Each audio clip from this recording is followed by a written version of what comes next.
اگر آپ کے گھر میں رزق آتے آتے رک جاتا ہے، آمدنی ہو رہی ہے لیکن برکت محسوس نہیں ہوتی، کاروبار میں مسلسل رکاوٹیں ہیں، قرض کا بوجھ بڑھتا جا رہا ہے یا کاروبار کے دروازے بند نظر آ رہے ہیں، تو آپ اس ویڈیو کو ہرگز نظر انداز نہ کریں۔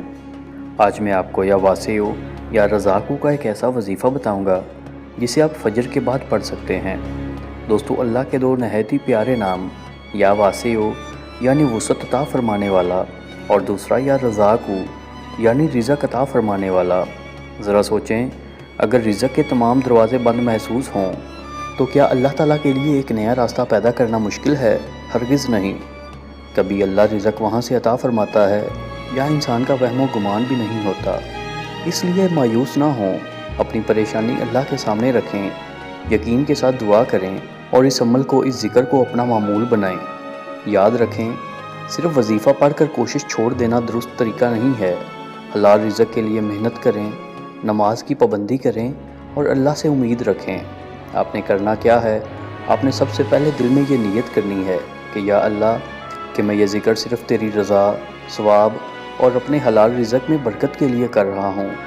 میری پریشانیاں دور عطا فرما، میرے لیے حلال پاکیزہ رزق کے دروازے کھول دو۔ اگر ممکن ہو تو باوضو ہو کر فجر کی نماز کے بعد آپ سکون سے بیٹھ جائیں، چند مرتبہ درود پاک پڑھیں اور پھر یا واسعو یا رزاقو پڑھنا شروع کر دیں۔ اسے آپ نے 313 مرتبہ پڑھنا ہے اور ہر مرتبہ دل میں اللہ تعالیٰ کی طرف رجوع رکھیں۔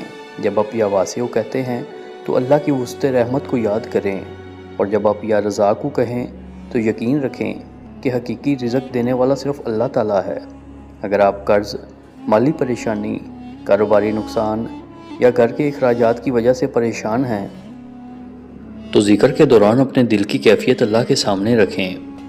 313 مرتبہ وظیفہ مکمل کرنے کے بعد دوبارہ درود شریف پڑھیں اور پھر عاجزی سے دعا کریں، یا اللہ، میرے رزق میں کشادگی عطا فرما، میرے حلال کاروبار اور رزق میں برکت عطا فرما، میرے قرض ادا ہونے کے اسباب پیدا فرما، میرے گھر میں خیر و برکت نازل فرما اور میرے لیے ایسے راستے کھول دے جہاں سے مجھے گمان بھی نہ ہو، اور مجھے حرام و ناجائز کمائی سے محفوظ فرما۔